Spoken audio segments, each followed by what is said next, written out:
Alright, so today we're going to go over my WOT box setup for my N54 335i.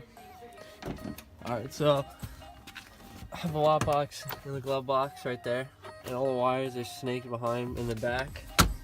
And then they go all, you can't really see it, but they go all the way down here, and there's only one grommet down here with all the other wires. You just push them through there. And then the ground is grounded right behind this kick panel right here. It's just straight metal, just with a self-tapper and an eyelet. Then the wires snake right up through here, then go into the ECU. We take off the cover and the cowling, and I'll post a picture of every way I spliced it in.